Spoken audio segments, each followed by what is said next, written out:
এটাই তোমার অরিজিনাল চাকরি?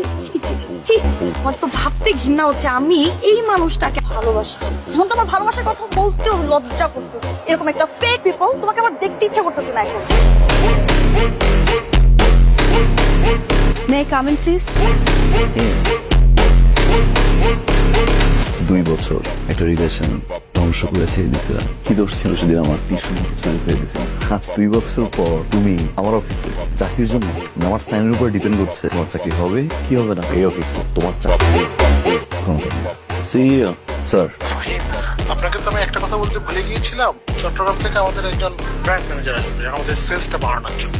আপনি ওনাকে যথাযথ টেক কেয়ার করবেন এবং হেল্পটা করবেন। Sir if you don't mind, আমি কি নামটা জানতে পারি? ওনার নাম ঈশিতা।